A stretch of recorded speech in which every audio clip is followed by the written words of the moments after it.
It's very nice to be thought of as being pretty, as being, it's a plus. It's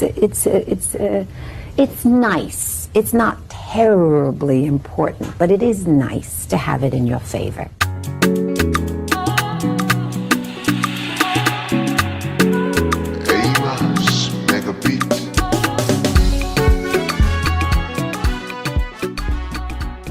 Hi guys, welcome back to my channel. Thank you so much for being here, and I really appreciate your time. I'm going to be doing a reaction video to the YouTuber Heal with Mare, and I just came across her channel maybe like 2 or 3 months ago. I don't always watch her videos when she posts, but every now and then I definitely do. I appreciate her perspective and oftentimes where she's coming from regarding embracing your natural beauty.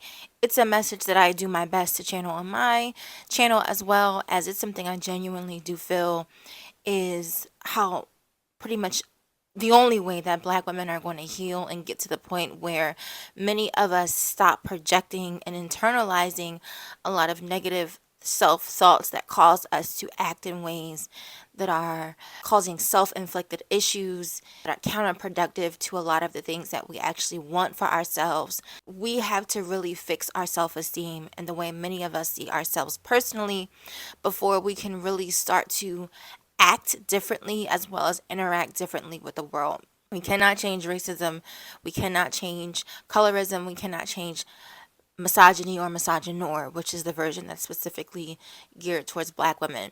We can't change those systems or that rhetoric, but we can change how we view ourselves, how we internalize those things, as well as how we feel about ourselves, which cause us to low-key fulfill those stereotypes and expectations that are set for us.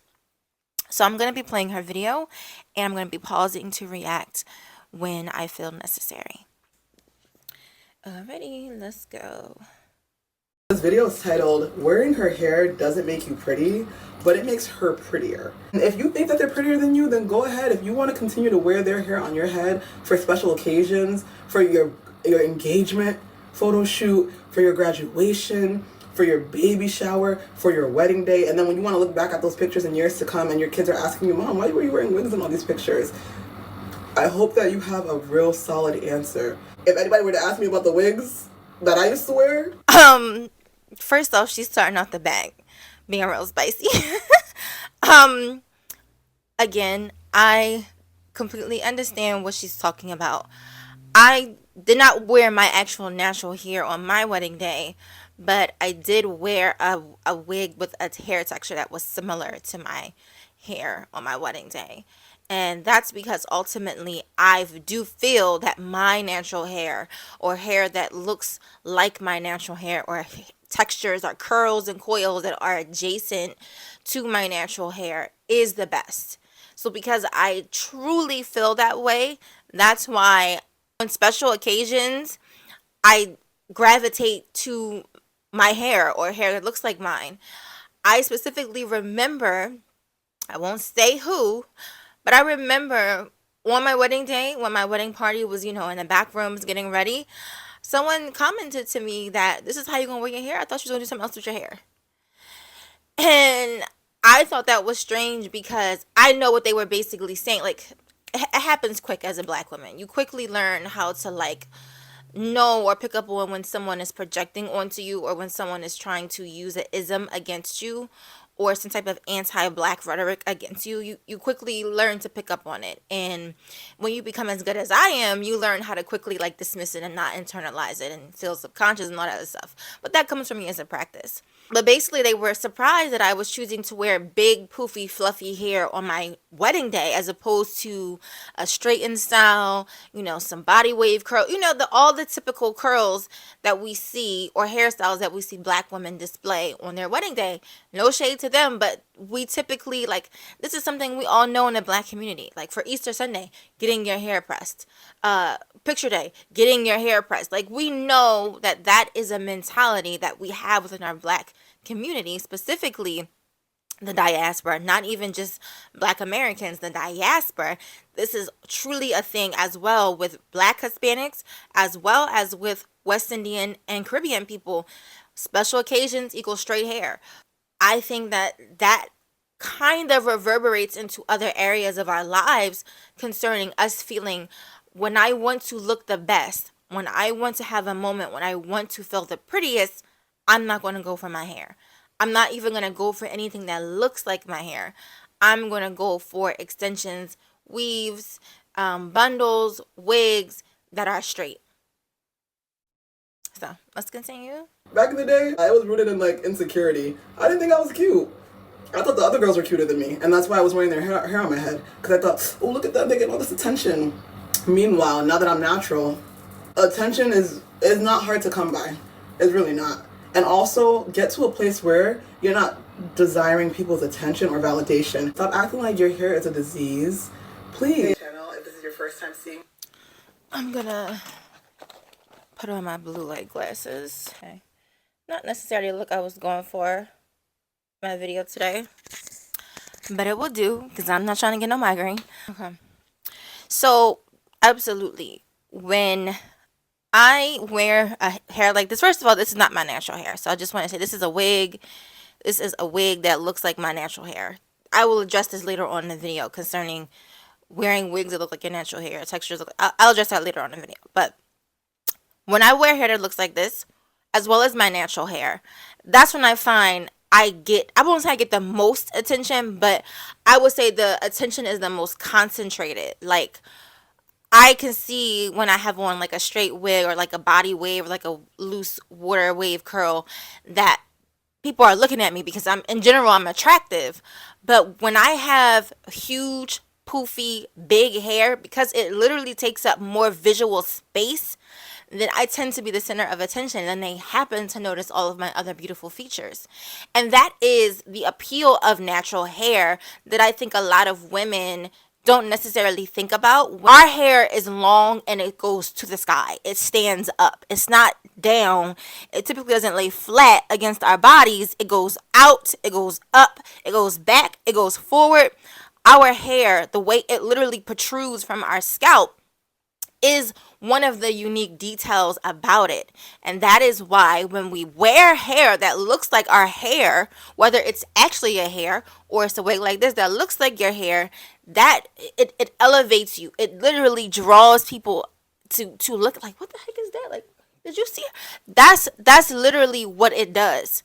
And so, well, like I said, I don't feel like I get more attention because I get attention. I feel like the attention is more concentrated in the fact that people are literally breaking their necks to watch me walk across the street or watch me walk past them in an aisle, or when I drive, when I have my window open and my hair is blowing in the wind. It's quite literally grabs people's attention. And then what begins to happen is they realize this is a beautiful black woman. And then, regardless about how they feel on the inside, they are forced to confront the fact that they are encountering an example of black beauty. And that is a specific type of beauty that is unique to black women, because we are quite literally the only race or ethnic group whose hair grows that way. Our hair grows up and out. It doesn't grow, it doesn't naturally, like, when my hair is wet and curly, it does not lay against my head. It grows like a willow tree, like up and out and down, up and out and down, back and out and down. My hair is not flat against my head. And that's why as it dries, what does it do? It gets higher, taller, more prominent, quite literally like a crown. And that is where I think the magic is lost. If you have never even stopped to think about your hair in that way, or if you've never gotten your hair to the point where you see it that way, or if you've never gravitated towards extensions that would give you that same confidence, that's where I think a lot of us miss the beauty of our uniqueness. And that's why so many of us think, okay, well, let me go look like other people when I want to look my best. Let me go mimic other women when I want to look my best. And that ultimately does not serve you long term. It can be a look that you're going for every now and then. But ultimately, if you're talking about healing to the point where you have corrected the way you view yourself and you are showing up in the world a certain type of way because you now see yourself in the correct perspective versus the one that people have given you from speaking down to you, that's different. That's literally dismantling old beauty standards to pick up the correct ones. The true root of the issue is there's no appreciation for the way our hair looks naturally. But let's continue. My name is Marilyn, but I go by Mare, and this is my channel, Heal with Mare, where I talk about healing through generational trauma and breaking generational curses. And if you've been following me for a while, you know that I've been on this journey for the last 9 months. I'm just proud of myself that I've come so long with my natural hair journey, and have been bringing you guys on the journey with me and sharing my thoughts and my musings and my reflections, because I reflect on this stuff a lot. A lot of women think that they're pretty when they throw on a wig. I see the energy, and I talked about it in one of my last videos, and I'll link it below, where there are black women who, when they're wearing their natural hair, they feel so humble, they feel so small, their head is down, they're not as prideful. But the second they put on another woman's hair on their head, they're swinging it, they're flipping it, they're cute, superficial confidence, right? When they don't realize that. Absolutely.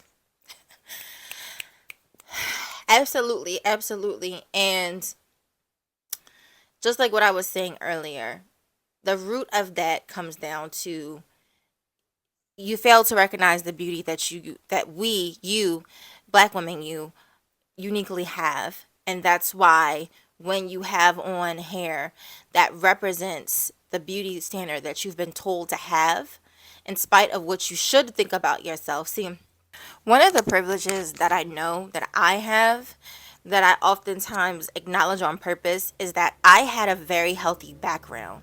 So ever since I was a child, ever since I can remember, I have had positive affirmations, positive talk surrounding my blackness, my phenotype, the way I actually look.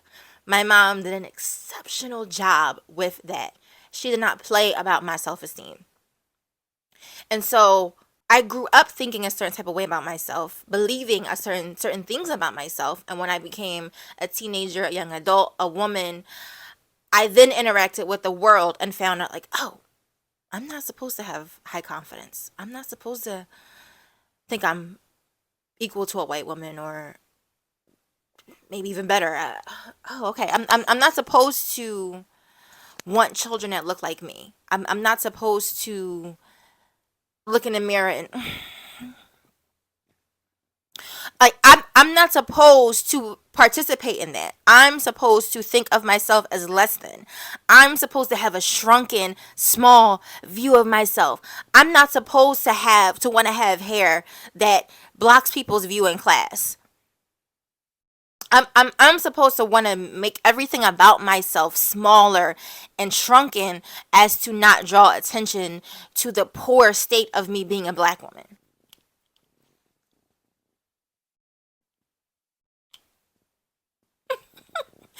And when you grow up having a strong self-esteem, like I said, you quickly recognize the difference from the messages that you've been given about yourself already versus the messages that people are saying to you and about you on the outside influence. But if you don't grow up, unfortunately, like many women, black women don't, if you don't grow up having someone affirm you, then you will soak up those negative messages that you constantly do hear, and that will become your actual voice about yourself. That will become the things that you actually believe about yourself. And so there's no inner monologue. There's no debate with the world, because what they're saying matches what you're saying about yourself. So the truth of the matter is, while women like me and her are at a certain stage mentally when it comes to our beauty and our aesthetics, I don't really know her like that, so I don't know what her upbringing was, but I got there because my mom did it first.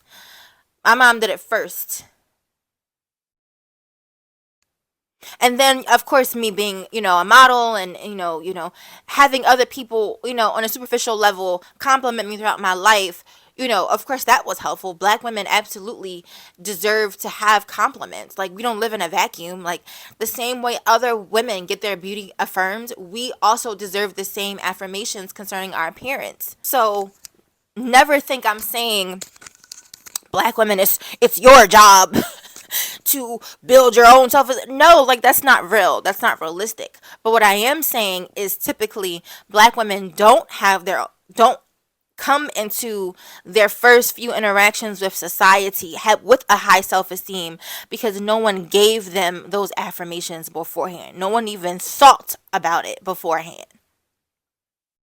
And that is why a lot of black women do shrink themselves and feel that I don't want to look black. I don't want to look like myself. I don't want to look different. I don't want to be unique. I want to look like everybody else. But let's continue. Realize that superficial confidence does not compare to the supernatural confidence that God has blessed every single one of us with individually. And so individually, we're all beautiful in our own way, but I feel like a lot of black women here on the motherland, where I'm at in Accra, don't see that because they're constantly putting on a hair texture and wigs that don't match their leave out, or they're wearing weaves that don't match their leave out, and their leave out is frizzing up in the heat, and they're struggling. Especially at the beginning when I was still struggling with wearing wigs, because I didn't cold turkey stop wearing wigs. It took me a little while to finally get to a place where I only wear my hair. If I'm getting my hair braided or if I'm getting my hair done, it's being done on my God-given hair. I'm not putting any extensions on. And that's my personal prerogative. That's my personal choice. There are some natural girls out here that still don't care if they're, they love their hair. That's what they say, right? They say that they love their hair. And they're still wearing wigs, they're still switching it up, and they're still doing whatever. But that's probably where her and I disagree is I don't, and it's only a slight disagreement because like I always say, it's very clear to me that a lot of black women use wigs, weaves, especially wigs now, because wigs have really become to the point where, like I said, you can put a whole hairline, a whole different separate hairline over yours. But I do know a lot of black women use wigs, braids, weaves, all of these extensions as a way to avoid their hair. So I'm not going to sit here and be obtuse and act like I don't know what she's talking about. But my experiences as a natural black woman who wears wigs and will wear them probably to the day that I die is because for me, it genuinely does aid me in taking care of my hair and retaining length and giving my hair a break. For example, I just had my hair out for almost 4, 5, 6 months. I had it I was wearing it curly, then I wore it straight. It's time to put my hair away now. And that's how I retain length. I don't use wigs to avoid my hair. As you can see, I'm wearing a wig right now that looks like what my hair will look like. So for me, genuinely for me, and women like me with my mindset, we don't use wigs to avoid our hair. We use wigs to protect our hair because we actually view our hair as precious. We actually view our hair as fragile, as gentle, as something that we want to protect and keep safe. And I've heard the argument like, oh, well, white women don't have to wear protective styles and Asian women. I've heard that argument, and all I could say is a lot of times people participate in intellectual dishonesty because it serves their point that they're trying to make. Our hair texture is not like white women's, and it's not like Asian women's. And also because of the social conditioning that many of us have experienced, white women have been told that their hair the way it is, whether it's colored or not, their actual hair texture the way it is beautiful by itself. And by proximity, so have Asian women and any other women with type 1 hair have been told that your natural hair that the straightness that your natural hair has is beautiful. And so when you grow up with that social conditioning, you don't go through the same hoops or you won't jump through the same hoops that women who have kinkier hair textures than you or have curl or texture because you have no motivation to do that. Now, white women color their hair, white women cut and curl their hair and get perms. Yes, but that's because they're trying to reach different aesthetics, quite literally based off of the fact they want something different. They want to change up their look. But a lot of white women don't grow up disliking their own hair. They don't grow up hating their own hair texture. A lot of Asian, that's even that is still a different motivation for attending a hairdresser or going to a hairdresser and having them change the way your hair looks. What black women have gone through for decades and generations is being told that we can't, literally it was not only Is it a cultural thing that we've passed down from generation to generation? Unfortunately, but it was actually a law that was placed upon our ancestors when they were brought here in chains to the Americas, North and South, that we had to literally cover our hair. Our hair was unsightly. We could not show our hair. But literally, we are living off of the remnants of actual slave laws that have somehow morphed and inspired beauty standards concerning us having to cover and not show our hair. Our hair is unsightly and our hair has to be done and our hair has to be fixed. This is why a lot of times when you hear women going natural to the, and they go around their family members and their friends for the first time, people will say, if they're rude and ignorant enough, if they're shameless enough, people will say things like, what's wrong with your hair? We don't get your hair done. Because done to us is not natural hair. Done to us is the state of done is straight. When you start to pick up on that, when you start to realize that all of that is problematic, all of that is anti-blackness, all of that is rooted in racism, you begin to understand that that is not your voice. That is not a perspective you should have about yourself. That is one that was given to you as a result of someone trying to control you and lower your and cause you to have a lower value and a lower view of yourself. Once you start to really understand how intentional a lot of the things that we think are, it stops becoming a default. And you will start to, like I said, have that internal debate, that internal back and forth where you have your own messaging, your own feelings, your own values about yourself. And then when you hear feedback from the world or from outside sources, you can combat that because now you have something that can speak back to those negative anti-black racist thoughts. But let's continue. I'm not that natural girl. I'm the type of girl who really just wants to be my default. Like, for my natural hair to be the default. Just like every other girl, their hair is their default for the most part. And they might put in added extensions, but their extensions legitimately match their natural hair texture. So I want to be like that. I want to be free. I want to be like the girls that we try to be like. The girls who go on vacation, be flirty, be cute, wet their hair in the water, don't think twice, it dries up, and then they're on their way. And I'm at that place. That's another place we disagree. Again, you have to stop centering another race over yourself or centering another race as your standard so that when you don't match up to them, you look at what you have or what possibilities you have as wrong or lesser. I'm a black woman. I have black woman's hair. So it's no way I'm going to just keep wetting my hair, letting it dry, wetting my hair. Like, for me, that is actually destructive and damaging for my hair texture because I know that it is.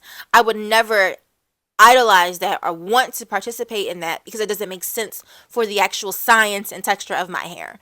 It doesn't make any sense. But I understand what she's saying. She's saying to be free in a sense of not having your hair hang over you on vacation the way it is for a lot of black women, whereas we have to go and find a vacation wig or go and get some braids, or we have to find ways to have our hair under control before we go, or it will take away from our experience. So I get that's where she's going. But I did want to point out that a lot of times we compare ourselves to standards that were never meant for us, and that's why we then in turn feel lesser because we're looking at people who essentially live and do things differently because of their actual genetics. Their actual biology is different from us, which is why they look different from us, and so we cannot expect to do what they do because they're not us. Now, finally, and it's really nice to be here. But back in the day when I was still struggling at the start of this journey, I would wear the wigs on my camera, right? So like I would come on YouTube to shoot content, and I would feel like a prisoner because I was like, I can't shoot this content on YouTube unless I have my wig laid, unless I have all this makeup on, because I was trying to get y'all to subscribe to me back then. I was trying to appeal to people to subscribe to me, to like me, to double tap, to give me all these likes and all this attention, and to say yes, or give me the heart eye emoji, yes girl. Meanwhile, like, you're not really uplifting me, you're uplifting this caricature of myself. You're uplifting me in a costume, because me in a bust down will never be who I actually am. Me in somebody else's hair texture is actually not the way God has created me, and that's never going to be who I actually am. So when these women on my social media platforms were amping me up and liking my videos and pictures when I was super made up or in a cute little outfit, they're not really liking me. They're liking this image of me, this fake facade of me. And why? So I'm going to stop the video here because my video is already long. So if you would like to see the rest of her excellent video, I'm going to put the link in my description box. Please go check it out. It's excellent what she's saying. And majority of the things she's saying, I 100% agree with. But ultimately, how I feel about it is this. And based off of the things that I've already said in this video several times, I don't see the problem with black women wearing weave and extensions as long as you genuinely do think your hair is beautiful, and majority of the time you gravitate towards extensions that look like your hair. Because she keeps saying this thing of wearing someone else's hair. Every extension we wear that's human hair is someone else's hair. So for me, that's not so much of a thing. It's more of just what it is. But if a hair company uses perm rods and perm solution to give that hair some kink, to give that hair some texture, to give that hair some curl, I'm gonna wear it because that's what it looks like my hair. Even though it's not my hair, because it's been texturized to look like my hair, that means it's perfect for me. That's pretty much where I think her and I are on maybe different, completely different perspectives concerning that. I think black women deserve to be glamorous. I'm never going to be on this tip of we have to not wear no makeup and we have to just, we can only wear a little bit of Blistex and only a little bit of shea butter on. No, black women are glamorous. We're beautiful. We can do and participate in the things that every other woman gets to participate in. Wear as much makeup as you want. Wear as long. I have an afro wig that is literally like out here. Like when it's curly, it's closer, but when I pick it out, it literally will get like, I have a gigantic human hair afro wig and I wear it when I feel like it. See, as long as the root of your self-esteem is intact, right? So as long as you take care of your skin, you spend the money to ensure that your natural skin is blemish free, you're taking care of your acne, you're dealing with your skin needs so that when you do apply makeup, it sits on your skin with perfection. Wear as much makeup as you want. Now, if you're neglecting your skin and then you want to wear a whole bunch of makeup on your face to cover up all the problems that your skin has, that's counterproductive. I think that's ridiculous because it's no way in the world I'm going to take off my makeup and drop 4 or 5 points. Like, that's crazy. It's no way I'm gonna take off my hair I'm gonna take off a wig and I don't have no hair on my head. I don't have no edges. My hair is all broken off and I need this wig to be pretty. I need this makeup to be a 10. That's crazy. So what women who do that, I think that's very counterproductive to ultimately what you want, especially if you want a partner who get to see you without all of that. I don't understand it. Catfishing to me is counterproductive. So, like I said, black women get to be glamorous. We get to participate in all the other beauty rituals that every other woman participates in. The only difference is I say you must focus on making sure your natural beauty is on point, and that way the beauty that you have when you do put on the extras is just playing into it. It's just the icing on top, it's just the cherry on top. It's not, your beauty isn't depending on these things. But that's how I feel about this topic. Please go check out her video. Honestly, it's really good. I understand that these type of topics can be triggering to people, and I understand why. But overall, you don't have to lash out at her or me if this video is triggering to you. Deal with that internally, sit with that internally, and ultimately figure out if what we're saying is actually constructive and valuable in a sense that it will put you in a better state once you sit with it and think about it. Don't react in backlash. Don't react, irrationally because you feel attacked. I'm telling you in the video, I'm not attacking you. I watched her whole video. She's not attacking anyone. She's coming with love. I'm coming with love. And it's love for black women and women who share my phenotype and women who look like me and share my experiences.